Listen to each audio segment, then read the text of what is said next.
Has it ever struck your curious mind how 4G evolved from simple push-to-talk system? Is there any governing body which regulates the spectrum? What kind of services we will have in next generation of communication? So friends, let's start the journey of wireless communication. Mobile radio telephones were introduced for military communications in the early 20th century. Car-based telephones was first tested in St. Louis in 1946. This system used a single large transmitter on top of a high-rise building. A single channel was used for sending and receiving, similar to a half-duplex system. To talk, the user pushed a button that enabled transmission and disabled reception. Due to this, these became known as push-to-talk systems in the 1950s.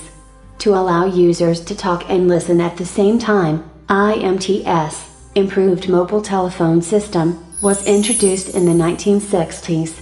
It used two channels, one for sending and one for receiving, bringing telecommunication to full duplex mode. In the 1970s, private companies have started developing their own system to evolve existing system further. Those private systems are Analog Mobile Phone System, used in America; Total Access Communication System and Nordic Mobile Telephone, used in parts of Europe; and Japanese Total Access Communication System, used in Japan and Hong Kong. Independently developed systems are called as first-generation communication. It was introduced in 1982 by Bell Labs and popularly known as Advanced Mobile Phone System, AMPS. The key idea here was to divide geographical areas into cells. And each cell was served by a base station so that frequency reuse can be implemented. As a result, AMPS could support 5 to 10 times more users than INTS. Major concern for the first generation was weak security on air interface, full analog mode of communication, and no roaming. Now, to implement roaming, individual organizations started working under one umbrella, European Telecommunications Standards Institute, ETSI, and developed second-generation system. Second-generation cellular telecom networks were commercially launched in 1991 in Finland based on GSM standards. It could deliver data at the rate of up to 9.6 kbps. Three primary benefits of 2G networks over their predecessors were: phone conversations were digitally encrypted. It was significantly more efficient on the spectrum and allowing far greater mobile phone penetration level. 2G introduced data services for mobile, starting with SMS text message. Further, to achieve higher data rates, GSM carriers started developing a service called General Packet Radio Service, GPRS. This system overlaid a packet switching network on the existing circuit-switched GSM network. GPRS could transmit data at up to 160 kbps. The phase after GPRS is called Enhanced Data Rates for GSM Evolution. It introduced 8 PSK modulation scheme and could deliver data rate up to 500 kbps using the same GPRS infrastructure. During this time, the internet was becoming popular and data services were becoming more prevalent. Post 2.5G multimedia services and streaming started growing and phones now started supporting web browsing. Development of 3G. 3GPP-UMTS, the Universal Mobile Telecommunications System, succeeded EDGE in 1999. This system uses wideband CDMA to carry the radio transmissions, and often the system is referred by the name WCDMA. Now, before we go further, let us understand how the governing bodies were developed. In the interests of producing truly global standards, the collaboration for both GSM and UMTS was expanded further from ETSI to encompass regional standards development organizations such as Ariban TTC from Japan, TTA from Korea, ATIS from North America and CCSA from China. The successful creation of such a large and complex system specification required a well-structured organization. This gave birth to 3GPP, in which worked under the observation of ITUR. ITUR is one of the sector of ITU. Its role is to manage the international radio frequency spectrum and to ensure the effective use of spectrum. ITUR defines technology families and associates specific parts of the spectrum with these families. ITUR also proposed requirement for radio technology. 3 organizations started developing standards to meet the requirements proposed by ITUR. 3GPP, 3GPP2, IEEE. Evolution of 3GPP started from GSM to Long-Term Evolution Advanced. Evolution of 3GPP2 started from IS-95 to CDMA Revision B.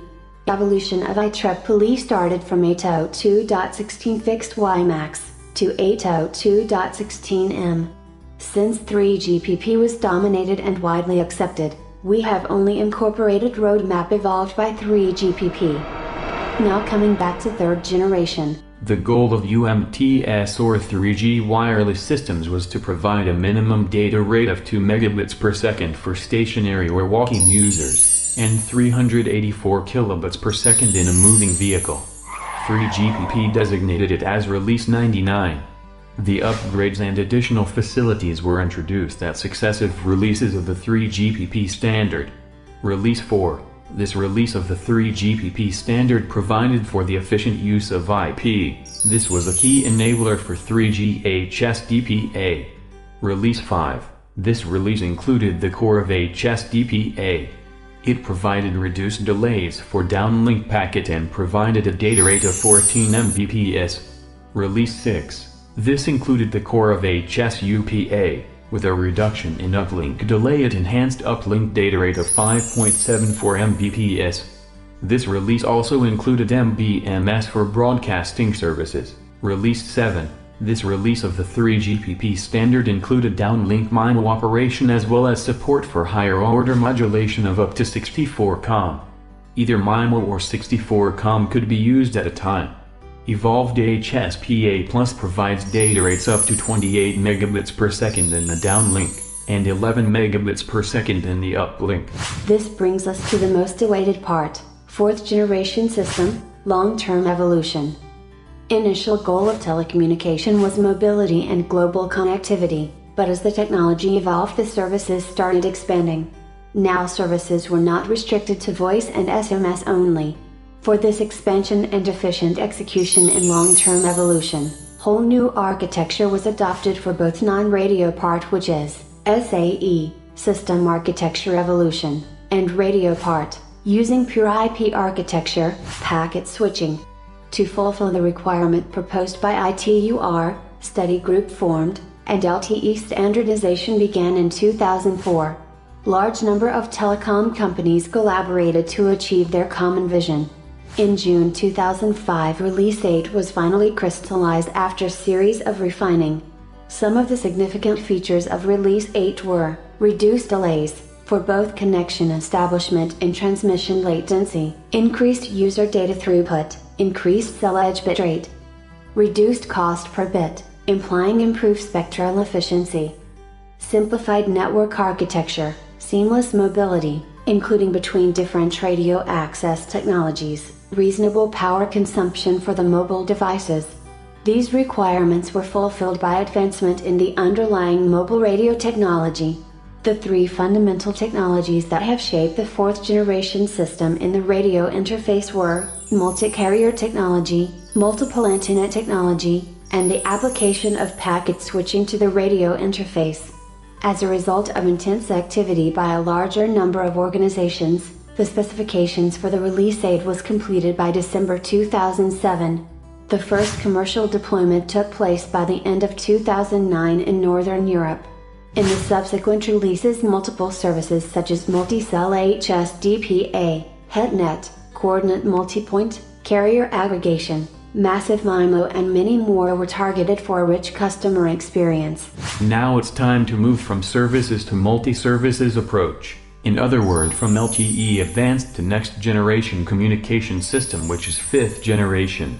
Features have been planned to be added in the 5th generation or Next Generation System are pervasive networks, where a user can concurrently be connected to several wireless access technologies and seamlessly move between them. Group Cooperative Relay. This is a technique that is being considered to make the high data rates available over a wider area of the cell.